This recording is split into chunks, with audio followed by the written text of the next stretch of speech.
En cuanto a lo de Israel, pues hay una presión impresionante contra Benjamín Netanyahu. ¿Por qué? Porque no le conviene ni a la agencia global, ni al Foro Económico Mundial, ni tampoco a los Estados Unidos que Netanyahu siga como primer ministro de Israel. ¿Por qué? Porque precisamente, al igual que Donald Trump, está en contra de la agenda global, del Foro Económico, etcétera, etcétera. Entonces, pues están poniendo presión Estados Unidos, por ejemplo, esta renuncia de Gantz, que era uno de los líderes principales del gobierno, viene de Estados Unidos y está tratando de rodear, de dejar solo a Netanyahu, porque con el pretexto de que él está manteniendo la guerra para que no lo metan a la cárcel por lo del 7 de octubre, pues es una mentira, ¿no? Pero son los pretextos porque no les conviene ahorita tenerlo, porque mientras él esté, se va a oponer a Estados Unidos. No le hizo caso a Joe Biden en cuanto a la estrategia, ni a la política, ni a la logística que tenía que llevarse en Rafah, y eso puso a Biden completamente, ¿verdad?, pues enojado. Así que todo es política, es una politiquería muy sucia. Es impresionante, pero ¿cómo ve usted el final de, digamos, no escatológicamente ahorita, pero cómo siente políticamente el final? Pero ese proyecto, de plan de paz, Jonas, que supuestamente está poniendo Biden sobre la mesa también con esos 3 ejes, el cese al fuego, obviamente, el sacar rehenes que todavía quedan y que eso implique la reconstrucción de la Franja de Gaza como iniciativa del gobierno norteamericano y que supuestamente el Consejo, que el Consejo de Seguridad de las Naciones Unidas supuestamente están apoyando ¿cómo lo ven? También lo apoyaron. No sé. Claro. Sí, pues digo, el final sabemos claramente en la Biblia que en Joel, capítulo 3, el libro de Joel en el Antiguo Testamento, capítulo 3, versículo 2 y 3, dice la Biblia que este capítulo explica a Joel 3 todo lo que es el Armagedón.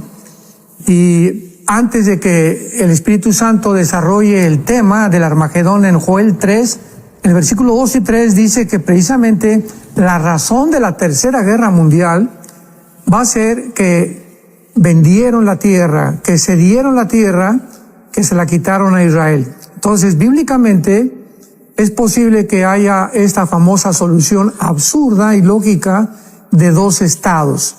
Porque ni los palestinos ni los judíos les conviene tener 2 estados. Los judíos, porque pues cómo vas a tener a tu enemigo el que te quiere matar junto a ti.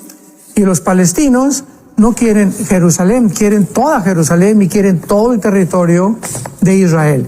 Así que todo este manejo absurdo y lógico, el circo le puedo llamar yo el Medio Oriente, es precisamente, que haya 2 estados de acuerdo a todas las naciones, para que puedan políticamente justificar que están defendiendo a los palestinos, cuando ninguna nación árabe, ni siquiera Egipto ahorita que están huyendo los palestinos, les está dando asilo. Así que es una hipocresía impresionante de las naciones. Wow. Ok. Y lo de Francia, nada más algún comentario, como parece que hubo unas elecciones en Europa donde la derecha empezó a ganar terreno y por ahí anda la situación. Gracias a Dios, ¿verdad? Que ya la derecha, también en España parece que ya tiene bastantes escalones, logros. Entonces sabemos que es una derecha y no una ultraderecha. Entonces todo depende cómo se vayan a manejar. Pero pues más o menos da una esperanza, como aquí en el continente americano, pues ya tenemos, gracias a Dios, El Salvador con el presidente Bukele, que ha hecho una obra impresionante. Y muchos me preguntaban, pero si dice que es cristiano y se acaba de reelegir otra vez, es que hay que comprender que hay dictaduras buenas. O sea, no es malo reelegirse mientras la persona haya hecho un grande beneficio a la humanidad, como lo ha hecho Bukele en El Salvador. Entonces, qué bueno que él volvió otra vez a reelegirse o que el pueblo volvió a votar por él. Ojalá que también en Argentina, Milei pueda también cambiar todo el panorama, y así tenemos a otras, Panamá también ya está de la derecha, así que ya tenemos algunas naciones que están por lo menos brindando cierta oposición al movimiento de izquierda latinoamericano. Ok, Roger, tenemos el documento ya, creo que está arriba, ¿verdad? Para que las personas lo puedan descargar, y vamos a estar hablando sobre la negación humana de Dios. Así es, y yo ya hice el ejercicio, lo descargué, no duré ni un minuto, Jonás, y como pueden ver ahí al pie de la pantalla, +1 469-781-1000. Una vez me dijeron, bueno, no solamente enséñelo, también para aquellos que son no videntes, que escuchen el número. Entonces, bueno, +1 469-781-1000, con la ayuda de alguien usted lo tiene ahí, ¿verdad? Luego para las personas que necesitan escucharlo, ¿verdad? Más bien, entonces usted descarga el documento y ahí le aparece el menú, el asesor virtual lo va a guiar, valida sus datos y ahí hay una opción que se llama descargas. Va ahí y la primera, negación de Dios, y esa es la que usted va a descargar. Ahí tiene todo este documento para que usted lo pueda tener ahí. Así que muchas gracias, Pastor Alducin, por compartirlo siempre con nosotros, totalmente gratuito, y ahí aparece el documento. Y entramos en materia, Pastor Alducin, porque ahora que se menciona todo esto, y creo que el continente está empezando ya todo ese periodo electoral, ¿verdad? Que han pasado ya varios países, la República Dominicana, México y países ahí, pero ya empiezan a ponerse sobre la mesa temas que tal vez antes no se veían, ¿verdad? Pero como que la razón humana, y muchos quieren cuestionar ya la existencia de Dios, cosas que no tal vez se animaban antes, y ahora como con más facilidad el ser humano de pronto quiere poner a Dios de lado y decir, esto ya no lo metan aquí, ya Dios no tiene nada que ver en esta situación, en este país, en esta cosa. ¿Hacia dónde camina la raza humana con esto de la negación de Dios, Pastor Alducin? Pues sí, verdad, para iniciar vamos a basar todo esto en el libro de Romanos, capítulo 1, versículo 18 al 23, donde el apóstol Pablo hace 2000 años describe una espiral descendente hasta la total depravación humana. En Romanos 1, 18 al 23. Entonces ahí vemos claramente que Pablo inicia este discurso, esta aportación que tan profunda nos hace a todos los cristianos, que realmente la realidad de la existencia de Dios, en un resumen de todo este pasaje, vamos desarrollándolo poco a poco, no puede negarse, principalmente por la lógica y la razón humana, además de otras pruebas contundentes que tenemos, ¿verdad? Que la misma creación que tenemos alrededor da testimonio de la existencia de Dios. Sin embargo, cuando ya analizamos un poco más profundamente, podemos preguntarnos, ¿cómo es posible, como decía el psicólogo clínico, el doctor Jordan Peterson, que tengamos una mente donde le decimos que es razón, le llamamos la razón, y un intelecto con una lógica que nos lleva a poder evaluar las circunstancias? A través de esto, ¿cómo podemos negar que realmente podamos venir de la nada? Iniciando y partiendo de ese punto, ¿cómo es posible que la nada pueda producir algo? La nada no produce nada. Entonces, cuando recurrimos al otro partido, al otro grupo de personas que se llaman ateas o comunistas, agnósticas o escépticas, etcétera, etcétera, no tienen ellos un argumento ni razonable ni lógico para poder negar a Dios. Por eso es que actualmente ya el ateísmo es imposible sostenerlo filosóficamente. Y en ese sentido, Pastor Alducin, porque aquí habla usted iniciando el rechazo de la verdad. Jesús se presenta delante de la población y dice, yo soy el camino, yo soy la verdad. Y como que hoy día ponen eso, que la verdad es relativa, de acuerdo a donde usted se posiciona, ¿verdad? Pero cuando uno habla acerca de la existencia de Dios, acerca de esa realidad, que uno no la puede negar, el salmista reflexiona y dice es que hasta los cielos cuentan acerca de la gloria de Dios, de su existencia, el firmamento, todo lo que está a nuestro alrededor. Pero esa rechazo de la verdad como tal, de la existencia de Dios y de la espiritualidad nuestra, ¿cómo la visualiza usted? Claro, comienza Pablo en Romanos 1:18, porque la ira de Dios, o sea, el enojo de Dios, y la ira no es una ira arbitraria, ¿verdad? Es un enojo justificado por el pecado humano, en el que el pecado se tiene que castigar. Entonces, ese castigo al pecado se le llama la ira de Dios. La ira de Dios se revela, o sea, Dios lo ha manifestado desde el cielo contra toda impiedad e injusticia de los hombres que detienen con injusticia la verdad. La verdad de la creación nos muestra que tiene que haber forzosamente un diseñador. Un reloj tiene que tener un relojero, una estatua tiene que tener un escultor, Un edificio tiene que tener un arquitecto, una pintura tiene que tener un pintor, todo efecto tiene una causa. Entonces, al ver nosotros este universo, que la razón y la lógica nos muestran la realidad de Dios, de tener esta verdad es lo que hace que Dios se enoje, porque nos estamos violando a nosotros mismos, nos estamos crucificando a nosotros mismos, nos estamos engañando a nosotros mismos al negar la innegable verdad y realidad de la existencia de Dios. Entonces, esta es la razón por la cual Pablo dice, la ira de Dios se revela en contra de toda impiedad, de injusticia que los hombres detienen con verdad.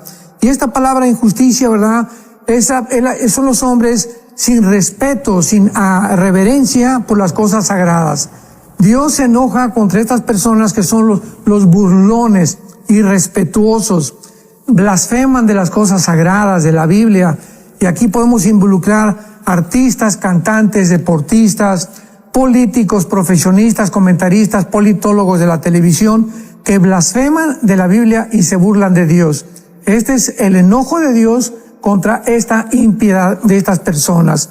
Y los injustos, ¿verdad? Pues son las personas que viven a través de una vida negando su honestidad, porque eso es lo que está barriendo la sociedad actualmente. No pagan su salario a los trabajadores, no les pagan el tiempo extra que trabajan, maridos que son injustos con la esposa, como la tratan, son injustos con el hijo, son injustos, deben sus cuentas, cristianos que deben sus cuentas y no pagan. Todas estas actitudes son las que muestran que Dios tiene que actuar. Entonces, Dios tiene que castigar esto. Dios tiene que sancionar de alguna manera, como el máximo legislador del universo, la conducta completamente irracional, deshonesta e hipócrita del ser humano.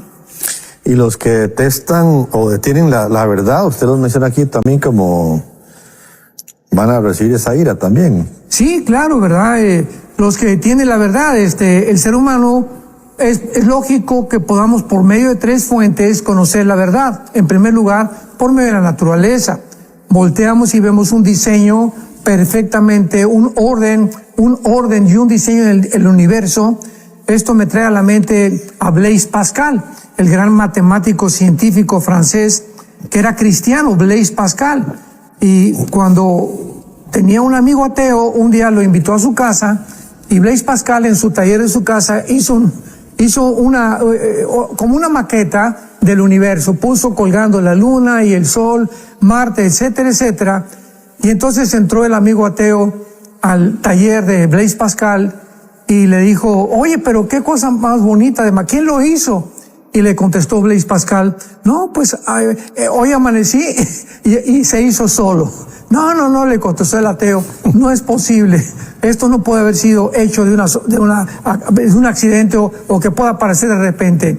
Él dijo, pues voltea los ojos hacia el universo y no seas ciego ni terco para darte cuenta que la forma en la que las galaxias están ordenadas, el momento en que está ordenada la luz alrededor, el movimiento de la Tierra, el Sol, todas estas evidencias nos muestran claramente que los que detienen la verdad. O sea, no es posible que a través de la admiración y la observación de la naturaleza pueda el ser humano negar la existencia de un diseñador, de una mente inteligente, y también a través de la razón y de la conciencia. Que la conciencia, la palabra con, dentro, ciencia, conocimiento. Dios puso dentro de todos los seres humanos una conciencia, un conocimiento interno que nos lleva a deducir, a concluir que hay un bien y que hay un mal. También por esta razón se convirtió el gran escritor inglés C.S. Lewis. C.S. Lewis dice en su biografía que cuando una vez se enfrentó con una muchacha, o con un muchacho, que estaban hablando acerca de la justicia humana y la injusticia humana, pues le preguntó a la muchacha, a Lewis, que siempre fue un gran pensador, él era ateo, oiga, pero ¿cómo es posible? Le dice que haya un conocimiento de la injusticia sobre la justicia, porque si hay una justicia, ¿de dónde viene? La justicia humana es imposible que pueda ser válida, ni tampoco verdadera. Entonces ahí se dio cuenta, si es Lewis, el gran ateo, que se hizo un gran cristiano después, con los libros tan grandes que él tiene, como el problema del dolor, el problema del cristianismo, etcétera, etcétera, que el momento que hay una justicia, tiene que tener un parámetro, una forma en la que pueda decir, esto es justo y esto no es justo. Lo que los nazis hicieron es una injusticia. La pregunta es basada en qué, porque los acusados, los generales nazis podían contestar, bueno, es la justicia de ustedes. Entonces, si cada quien pudiera evaluar su justicia ante sus propios ojos, imaginémonos, ¿verdad? Entonces los nazis fueron Santa Claus y fueron los enanitos a quienes hay que culpar. Entonces, esta es la razón por la cual la naturaleza, la conciencia y finalmente las escrituras. Leemos la Biblia, leemos las palabras de Jesucristo, vemos la consistencia de estos 66 libros que Dios nos dejó, desde el Génesis hasta el Apocalipsis, que corre una línea por todos estos libros, que es la persona del Hijo de Dios, de Jesucristo, su Evangelio, sus buenas noticias, la forma como Dios trató con Israel, como dio las leyes, las palabras de Jesucristo. No es posible que 66 libros escritos por más de 40 hombres en casi 1500 años de diferencia puedan haber convergido todos ellos bajo el mismo pensamiento. Hace muchos años, un vendedor de enciclopedias vino a la casa de ustedes y pues tenía la enciclopedia británica, el Tesoro de la Juventud, que tenía cantidad de libros maravillosos, los libros de escritores españoles, mexicanos, etcétera, etcétera. Y yo le hice una pregunta, oye, ¿cuánto tiempo tienes vendiendo enciclopedias? Y me dice, 20 años. Dije, tendrás por ahí 2 o 3 libros, nada más, 2 o 3 libros de todo de lo que tú tienes que puedan haber sido escritos en diferente tiempo por diferentes personalidades y que puedan convergir precisamente con el mismo pensamiento. Y se metió a su computadora y me dijo, no existe tal cosa como la que estás pidiendo. Entonces yo entré a mi escritorio y saqué de mi cajón la Biblia y le dije, yo te presento un libro con más de 40 escritores escritos en más de 1500 años y todos los libros de la Biblia convergen, todos están de acuerdo, todos emiten el mismo pensamiento, todos tienen el mismo programa divino mostrándonos que es un libro sobrenatural. Esta es la razón entonces por la cual, ¿verdad?, Dios se enoja con los que detienen la verdad, porque teniendo la naturaleza, teniendo la conciencia y teniendo la evidencia de las Escrituras, todavía se enorgullecen y quieren de una forma terca y una forma, ahora sí que psicopática, seguir diciendo Dios no existe. Doctor, dentro de esa revelación divina, usted menciona aquí también que el ser humano rechaza algunas versiones de la Biblia hablan de que se nos ha dado en forma de instinto el conocimiento de Dios. O sea, hay una conciencia en el ser humano y a veces nada más hacemos caso omiso o no nos importa tanto, y entonces ahí es donde pues viene la manifestación de su ira. Claro, una vez una persona me preguntó, y varias preguntas que nos lanzan casi tiene el mismo carácter, y la pregunta es la siguiente: oiga, ¿cómo es posible que las personas que no hayan conocido a Cristo, como los budistas, hindúes o indígenas, aztecas, tlaxcaltecas, que nunca conocieron ni la Biblia ni Cristo, cómo se van a salvar? Entonces, ¿cómo es posible que Dios pueda condenar a personas que jamás tuvieran el conocimiento de la Biblia ni tampoco de las Escrituras? Y el apóstol Pablo, hace 2000 años, en el capítulo 2 de Romanos, versículo 12 en adelante, contesta esta pregunta: ¿qué de aquellas personas que van a morir y que nunca escucharon ni la Biblia ni tuvieron el conocimiento del Evangelio de Jesucristo? Y dice así la pregunta, la respuesta de Pablo: porque todos los que sin ley han pecado, sin ley también perecerán, y todos los que bajo la ley han pecado, por la ley serán juzgados. Explico. Dice Pablo, todos los que han vivido bajo la ley, que somos nosotros que conocemos la ley de Dios, vamos a ser juzgados por la Biblia.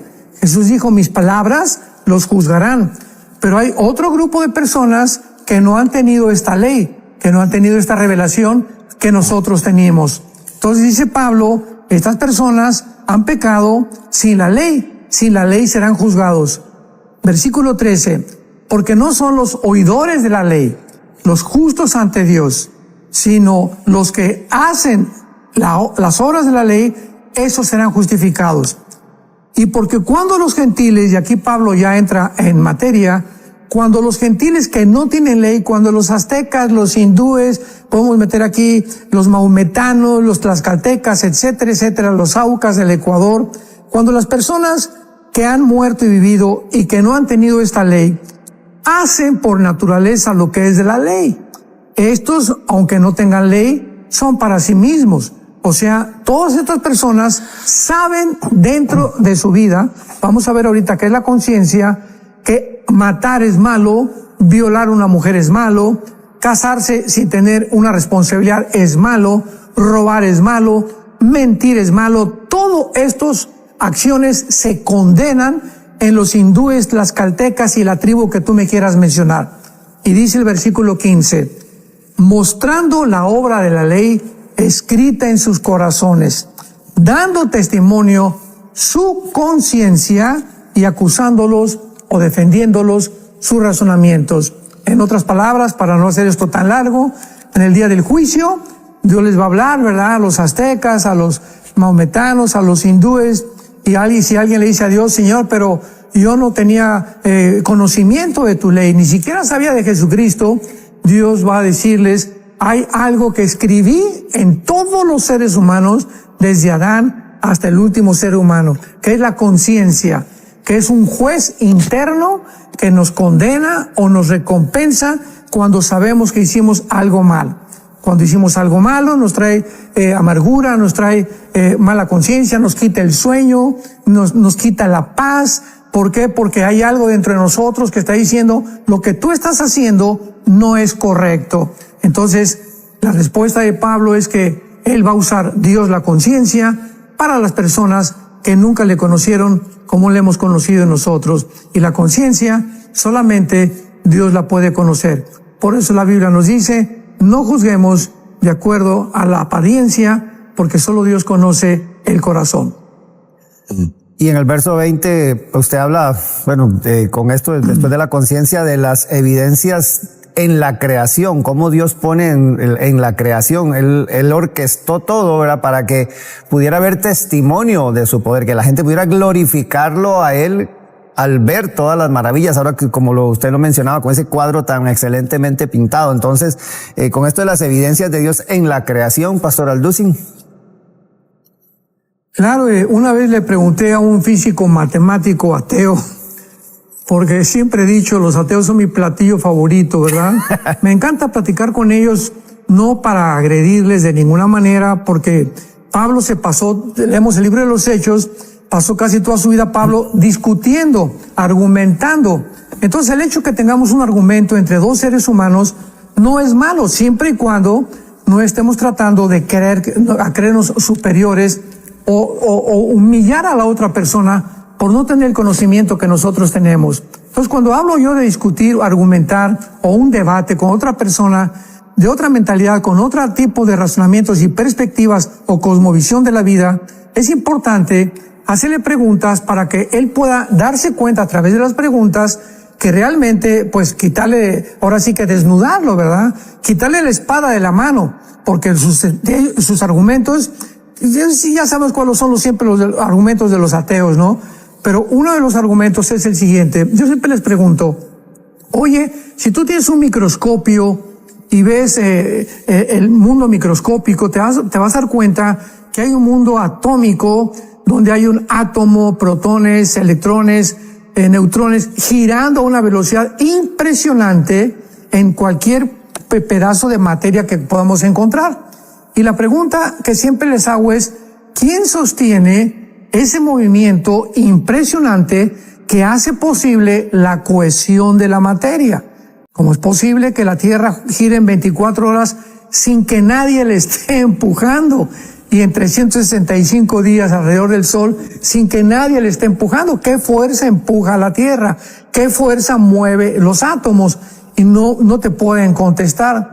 Y la Biblia nos da la respuesta. En Hebreos, capítulo 1, versículo 1. Dice así: Dios, habiendo hablado muchas veces y de muchas maneras, en otro tiempo a los padres por los profetas, en estos postreros días, o sea, estamos viviendo desde la venida de Cristo hasta el arrebatamiento, los últimos días de la iglesia, no de Israel, de la iglesia. en estos postreros días nos ha hablado por su Hijo, a quien constituyó heredero de todo y por a quien asimismo hizo el universo. La razón de toda la existencia, de las galaxias, de las estrellas, de los soles, de nosotros, de los animales, es el que murió en una cruz. Impresionante. El que bajó al mundo hace 2000 años a caminar, a hincarse enfrente de nosotros y lavarnos los pies. Él es el propósito por el cual hizo todo lo que Él hizo. Imaginémonos la humildad de Dios. Dios es un Dios humilde también. Pero la respuesta está en el versículo 2.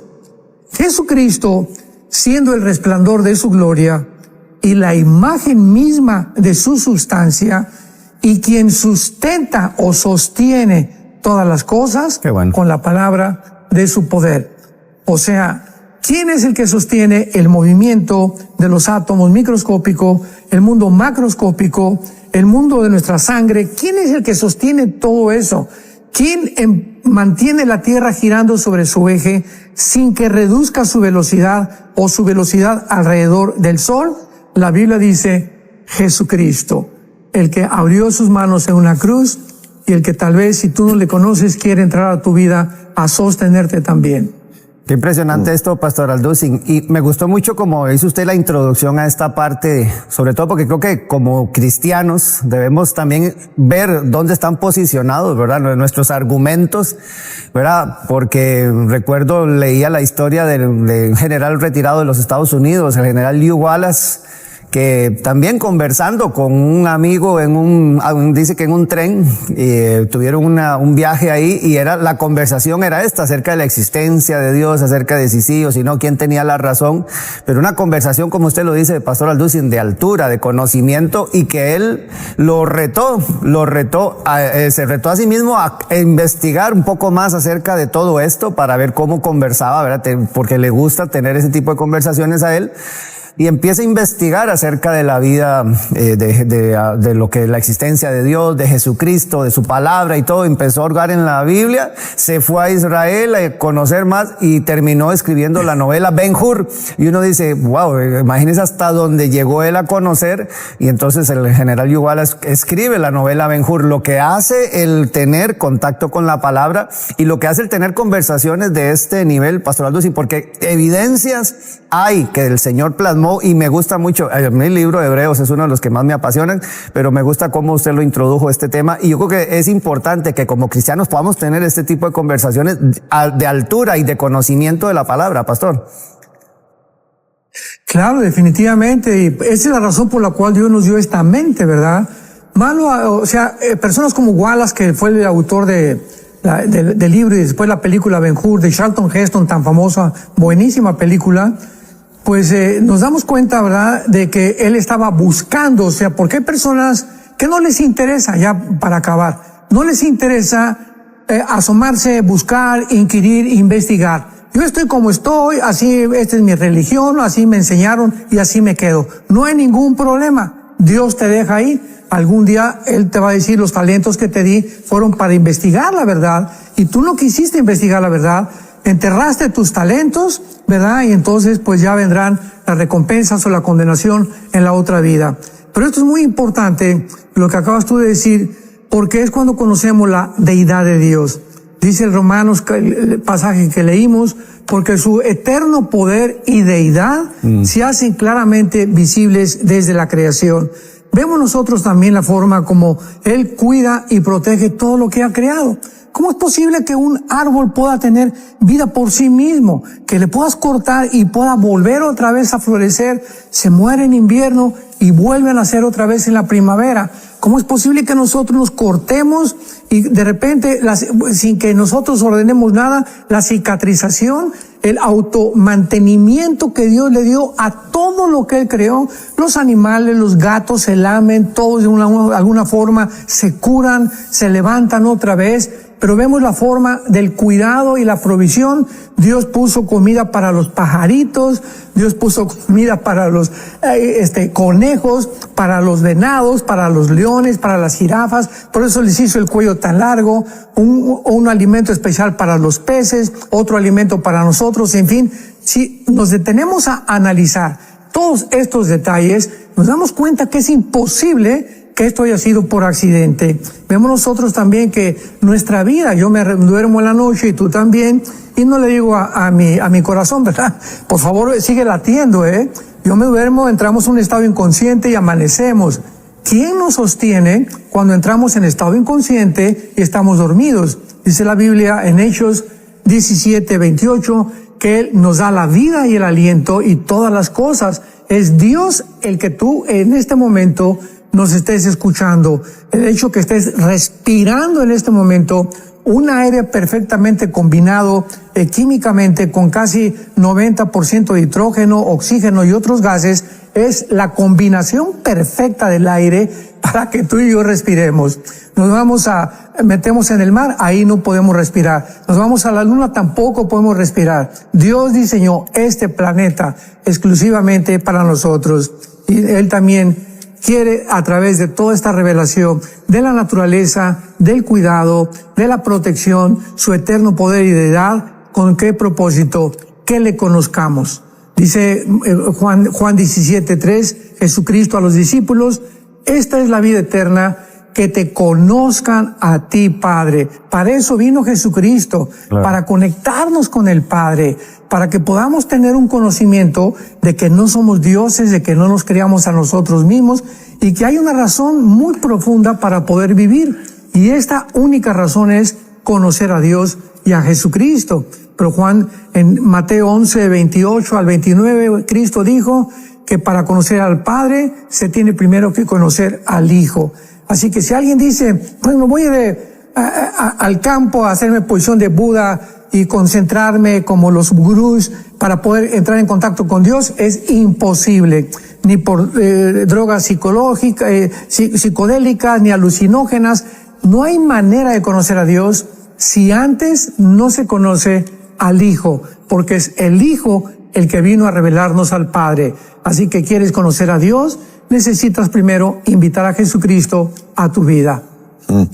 En el versículo 21, usted hace referencia aquí en su estudio, dice, no le glorificaron como a Dios, ni le dieron gracias, sino que se envanecieron en sus razonamientos y su necio corazón fue entenebrecido. Y sí, usted pues nos menciona aquí, porque usted siempre ha discutido con los ateos y siempre me ha parecido apasionante el tema, como que no están muy de moda ahorita. Yo los escucho más hablando de que son agnósticos más que ateos, como que abren la posibilidad de que sí hay algo ahí, pero son como que todos lo dudan. Antes el ateo era como muy rajatado, nada, eso existe, no sé qué, pero como que o están perdiendo o están por lo menos teniendo dudas ahora o no es la moda, no sé cómo. ¿Y sabes por qué? ¿Por qué se ha reducido el ateísmo? Por ejemplo, antes del siglo XVII, XVIII, XIX, Blaise Pascal, Isaac Newton, grandes pensadores físicos, matemáticos, eran cristianos. El mismo Einstein dijo, Dios no juega al universo con los dados. Pero el siglo pasado, desde los 60, más o menos del siglo pasado, vino un tsunami de ateísmo en el mundo impresionante, porque estábamos en la luna, la tecnología, etcétera, etcétera. Jean-Paul Sartre, Richard Dawkins, que por cierto, me acaban de comentar que Richard Dawkins ya está aceptando a Dios. Esto fue la semana pasada, esto es impresionante. Bertrand Russell, y así podemos mencionar cantidad de ateos que dieron lugar influenciados por Friedrich Nietzsche y que influenciaron el comunismo, el nazismo, el fascismo, etcétera, etcétera. Pero en 1954 del siglo pasado, cuando se descubre el ADN, la molécula del ácido desoxirribonucleico, en ese momento se cae completamente, se derrumba la teoría de la evolución.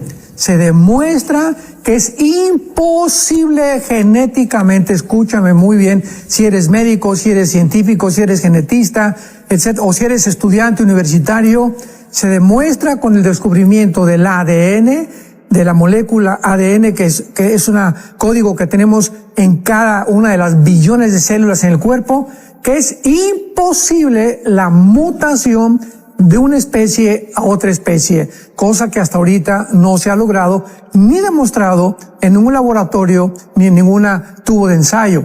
Entonces, es imposible que el esperma, el ADN de un perro se pueda convertir en un gato, o que un gato se pueda convertir en un ratón, o un hipopótamo en un león, o un león en un felino, o una jirafa en una gacela. Es imposible, o sea, esa estructura que Dios puso en cada pez, en cada animal, en cada ave, en cada ser humano, nos impide que podamos ser una raza híbrida. Pero ahora el ser humano, ¿verdad? Pues como se creen dioses desde los nazis, vamos a mezclar un perro con un gato, un caballo un caballo con una burra para que nazca una mula, que es híbrida, por cierto, cuando se viola esta ley de la genética. Pero esto es una de las razones por la cual casi el 60% de los científicos del siglo pasado ateos, cuando se descubre el ADN, se quedaron completamente desnudos. La teoría de la evolución sucumbió, cosa que la física, la biología y la genética ya habían tratado, que era imposible que pudiera existir la teoría de la evolución. Entonces, pues el ateísmo ahorita no tiene armas, no tiene argumentos para poder contradecir esto que Dios ha puesto en el ser humano, y Dios lo ha hecho para que podamos claramente descubrir nuestro origen, por qué estamos en el mundo, para que podamos ayudar a otras personas, para que podamos componer también un poco el mundo con nuestra influencia cristiana, y para darnos cuenta finalmente que no somos dioses. Ahora, antes, digamos, los cristianos, dentro del cristianismo había algún sector que podía aceptar un poquito la evolución, digamos. Decían, bueno, es que tal vez no fueron 7 días, fueron 7 eras, 7, qué sé yo, épocas, tiempos, qué sé yo, ¿verdad? Y se podía, y no era como, wow, usted va para el infierno o algo así. No. Se creía por fe. Y ahora, y la evolución también la creían por fe, y uno creía en 7 días tal vez por fe también. Pero hoy día, después del ADN, ya entonces es la ciencia la que está acabando con la fe o la teoría de la evolución. Claro, ¿verdad? Porque se necesita más fe para creer, para no creer en Dios, que para creer en Dios. Entonces, esto es muy importante porque, como dice Jonás, dentro del cristianismo ha habido, pues imaginemos nada más, ¿no? Somos seres humanos, cada quien tiene una óptica, una forma de ver la Biblia, aunque no es de interpretación privada, pero es tan profundo el pensamiento de Dios que es bueno, ¿verdad?, que algún cristiano vea, pues yo lo veo de esta óptica, mientras nos mantengan las doctrinas esenciales. Es a lo que me refiero yo. Entonces, es importante que recordemos que hace algunos años el Instituto para la Creación Científica en San Diego, California, Instituto para la Investigación Científica en San Diego, que reúne a más de 400 o 500 científicos cristianos. Este instituto fue formado por un doctor Morris, muy buen cristiano, muy buen científico, ingeniero hidráulico, etcétera, etcétera. Pero cuando llegaron a declarar hace algunos años, hace como 15 o 20 años, que la Tierra no podía tener, la Tierra, más de 6,000 años de antigüedad. Y que si alguien creía que tenía más de 6,000 años de antigüedad, o sea, una tierra, o que no era una tierra vieja, entonces era una hereje y ni siquiera podía llegar a ser cristiano. A ese grado de dogmatismo llegaron estos hermanos de nosotros cristianos. Sin embargo, vinieron varios científicos, vinieron varios astrónomos a tratar de demostrar del potasio argón, del carbono 14, de la radiactividad, pues que la Tierra tiene más de 10, 12 billones de años, no el ser humano, la Tierra. Científicamente la ciencia no está en contra de nosotros, siempre y cuando, ¿verdad?, esté avalada por la Biblia. Y cuando vemos nosotros que la Biblia avala que la Tierra es vieja, porque en Ezequiel 28, en el libro de Job nos muestra que antes de Adán y Eva, por ejemplo, en Job capítulo 38, versículo 4, le pregunta Dios a Job, ¿dónde estabas tú cuando yo construí la tierra? Cuando la fabriqué, cuando le di forma. Y dice la Biblia que estaban los ángeles acompañando a Dios cuando Dios hizo la tierra. Esto nos habla que la tierra del Génesis es mucho más antigua que cuando Dios puso al hombre y se inició la creación de Adán y Eva. Entonces, Ya esta forma de pensar ha también sido inválida, y estos hermanos ya están, le decimos en México, ya le bajaron 5 rayitas, ya no son tan dogmáticos en cuanto ya no. ¿Y por qué ellos discutieron esto? Porque ellos creían que si la Tierra era vieja, esto avalaba la evolución, cosa que es absurdo. O sea, porque los evolucionistas usan eso, que por los millones de años que tiene la Tierra, por eso la evolución ha cambiado y los animales se han cambiado, pero la mutación de las especies no se ha llevado a cabo. Son argumentos absurdos. Entonces, gracias a Dios que ya nos pusimos de acuerdo, y hay unos que siguen creyendo que la Tierra es joven.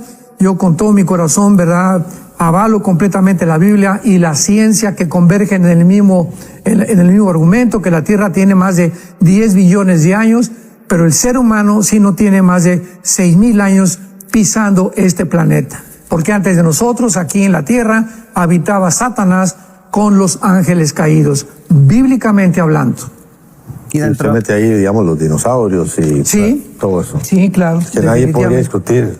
Tampoco pueden discutir. Todavía tengo a un amigo, ¿verdad?, que todavía discute el tema de si los dinosaurios de verdad existen. Bueno, creo que ya le pasó y ahora sí lo cree, pero sí, por ahí entrarían. Pero bueno, sigamos con sí, el tema, Roger. Pensaba, Pastor Alducin, ahora que usted habla de esto, porque dentro del envanecimiento del ser humano, usted dice aquí que cambian la verdad por la mentira. Entonces ya viene la parte del orgullo, donde dicen entonces, bueno, está bien, puede ser de que la ciencia ya esté demostrando esta otra cosa, pero el orgullo los hace buscar de alguna manera cómo sacar a Dios de la ecuación. Es que lo quieren sacar de la ecuación como sea, y tratan entonces de generar argumentos para más bien traer mayor confusión, ¿verdad?, para poder cambiar la verdad por la mentira, y entonces causan un caos a nivel, ¿verdad?, de social, en cuanto a la gente que empieza a cuestionarse cosas porque la gente no investiga, la gente no lee, la gente no hace, ¿verdad?, su trabajo. Entonces, muchos de estos argumentos más bien son razonamientos mentirosos que quieren, con cara de verdad, ¿verdad?, más bien engañar a las personas. Claro, o sea, es lógica la reacción. Cuando un ser humano rechaza la existencia de Dios y la sabiduría de Dios, ¿qué le queda a ese ser humano? Busca la verdad dentro del mismo. Y cuando nos asomamos dentro de nosotros, no hay más que putrefacción y corrupción. Entonces, ¿cómo es posible que yo pueda deducir mi origen, investigar a dónde voy, la razón de mi existencia? Es imposible, ¿verdad? Científicamente hablando, por ejemplo, si alguna persona dice cuál es el origen del universo, jamás científicamente se podrá lograr. Porque para que sea científico tiene que ser repetitivo. Entonces nadie estuvo, como le dijo en Job 38 Dios a Job con los ángeles, ¿dónde estabas cuando yo hice la tierra? O sea, nadie puede haber estado cuando Dios hizo la tierra, por lo cual el origen solo Dios lo puede explicar. Ahora, ¿quiénes somos nosotros?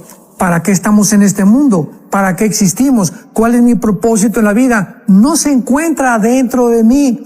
Como tú acabas de decir, Roger, cuando buscamos la respuesta dentro de nosotros, siempre habrá confusión, nuestra mente está infectada, está llena de tinieblas, de telarañas todavía, del pecado que heredamos, y siempre vamos a buscar algo, nuestros propios intereses, el egoísmo del ser humano lo hace centrarse en sí mismo, y finalmente, al rechazar a Dios, nos convertimos en dioses, que es exactamente a donde nos encontramos en el siglo XXI. El presidente del Foro Económico Mundial, Klaus Schwab, que por cierto ya renunció, dijo hace algunos meses, somos dioses, así lo dijo, búscalo en Google, Foro Económico Mundial, somos dioses, y vamos a crear una nueva raza de dioses, imitando a Adolfo Hitler, que fracasó en su proyecto de la solución final de crear una superraza.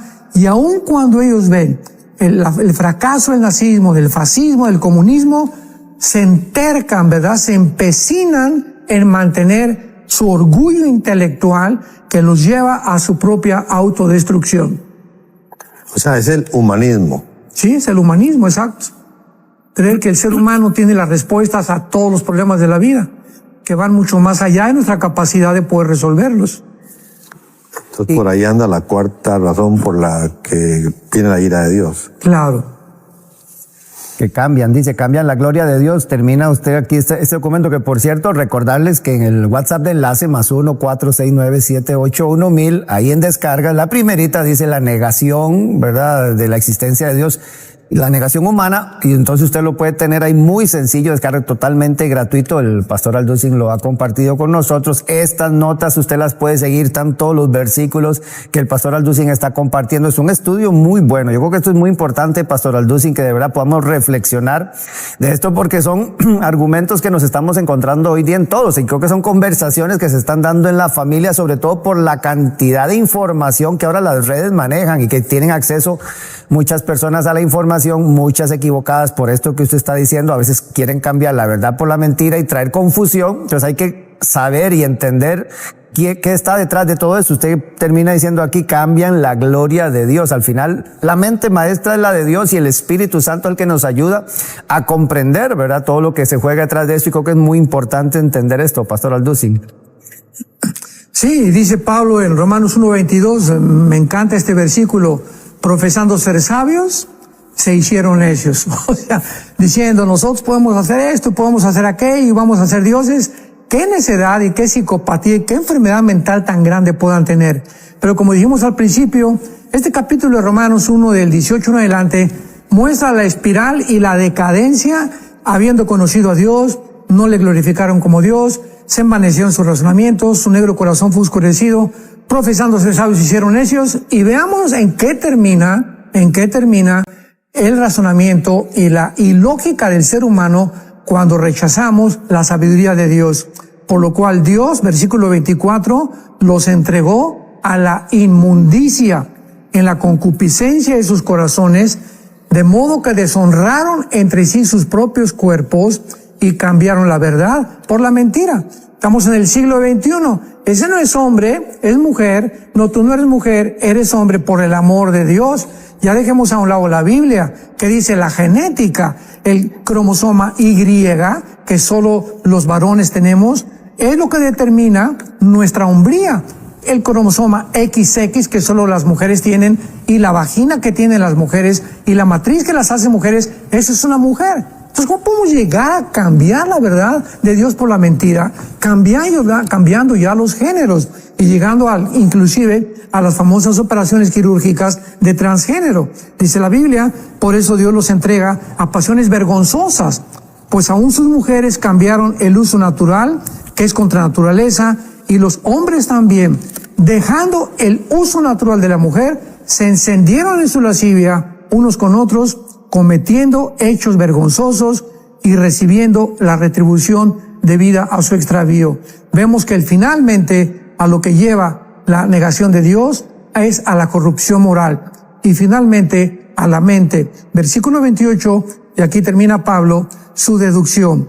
Y como ellos no aprobaron tener en cuenta a Dios, Dios los entrega a una mente reprobada para hacer cosas que no convienen. Esta palabra griega, nous, adokimo, en el griego, significa una mente en la que ya no discierne entre el bien y entre el mal, que es donde nos encontramos. El ser humano ya no sabe quién es hombre, ya no sabe quién es una mujer, ya no sabe si el matrimonio es entre hombre y mujer, si son entre dos hombres y dos mujeres, ya no sabe claramente a dónde se dirige el mundo, ni sabe a dónde está conduciendo los gobiernos actualmente del mundo. Son mentes reprobadas que ya no distinguen entre el bien y entre el mal. Y cuando un ser humano llega a este punto donde ya no distingues qué es bueno y qué es malo, ya eres una mente completamente enferma en la que está dirigida hacia su propia destrucción.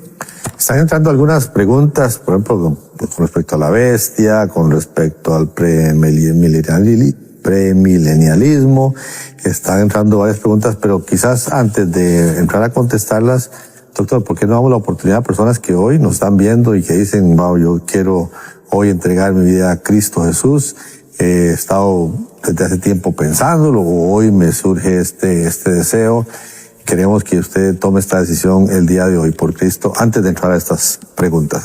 Qué bendición que tú en esta mañana que puedas, o no sé, en la tarde, a la hora que estás viendo esta entrevista, ¿verdad? Este programa, puedas abrir tu corazón, darte cuenta que es es absurdo, o sea, es absurdo creer que podemos nosotros ser padres, ser madres, ser hijos, ser trabajadores, ser gobernantes y desechar la sabiduría de Dios que nos ha dejado en las Sagradas Escrituras. Es absurdo, es una locura totalmente. Por eso entendámoslo, el mundo se encuentra como se encuentra, más confundido que jamás en toda la historia. Pero tú puedes en esta mañana decirle a Dios con todo tu corazón, hazlo y repite estas palabras, te voy a ayudar para que puedas realmente comenzar a tener una relación con Jesucristo. Dile, Señor, te pido perdón por mis pecados. Creo que en esa cruz pagaste con tu sangre preciosa por ellos, que a los 3 días resucitaste, fuiste crucificado, enterrado y resucitado, y porque vives, te pido que entres a mi corazón como mi Señor y mi Salvador en este instante. Gracias por darme la vida eterna y la seguridad que cuando yo muera, moriré en paz, porque abriré mis ojos en la otra vida y tú me estarás esperando por haber creído en esta vida que tú eres el Señor de mi vida y mi Salvador. En el nombre de Jesucristo. Amén. Amén.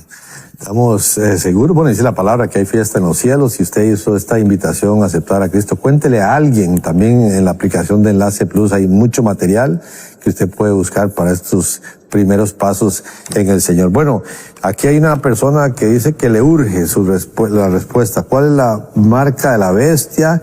El nombre de su marca y la imagen. Urge saber ¿cuál es esta noticia? Dicen aquí. Bueno, precisamente en 2 semanas, los que viven en México, en el World Trade Center de Ciudad Satélite, tenemos un desayuno que se llama La Futura Marca de la Bestia, donde voy a explicar todo esto. Pero me adelanto rápido contigo.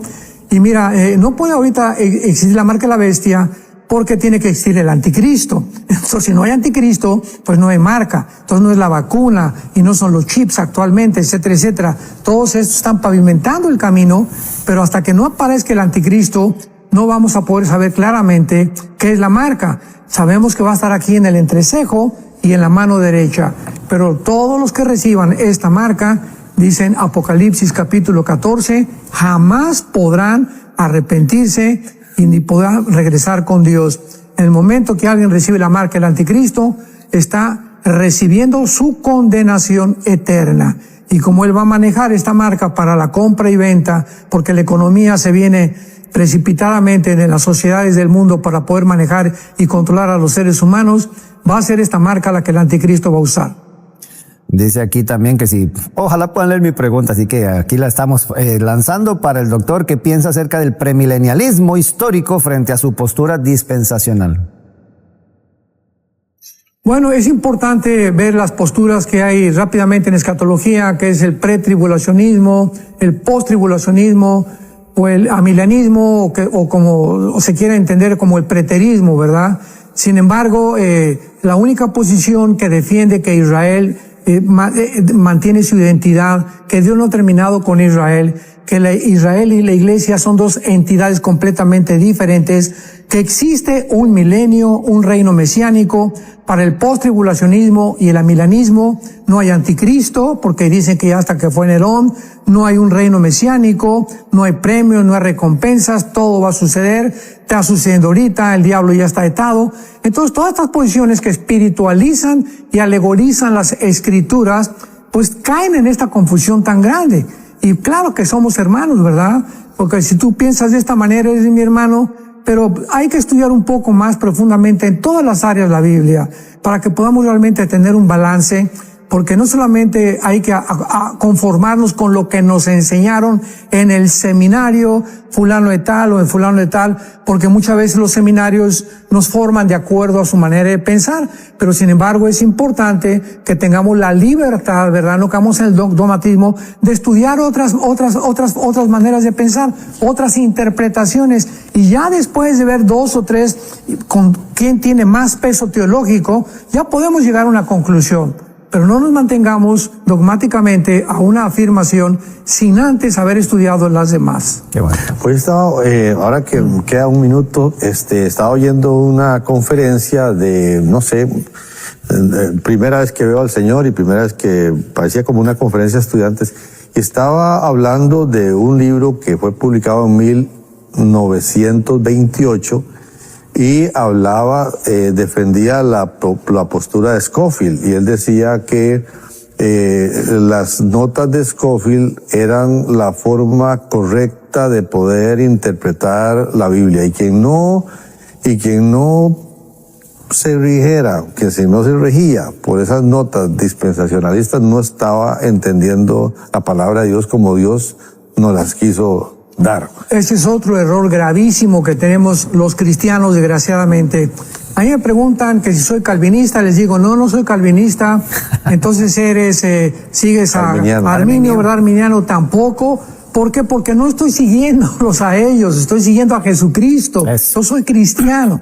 Entonces, Calvino fue un gran hombre, un grande pensador, y tiene muchísimos errores también. Arminio igual, Scofield también. O sea, no podemos apegarnos. Este es el problema de las sectas. Por ejemplo, los adventistas del séptimo día, Elena de White es su profeta único y ya se acabó. Y lo que ella dijo ya es como si fuera exactamente con la autoridad de la Biblia. Por eso hay sectas. Nosotros no podemos guiarnos. Hay que estudiar a muchos autores, Calvino, Arminio, etcétera. Scofield, todos fueron grandes hombres, todos tienen algo que aportarnos porque fueron cristianos con diferentes perspectivas, pero no podemos seguir a una sola persona porque entonces vamos a acabar desviándonos de la palabra de Dios.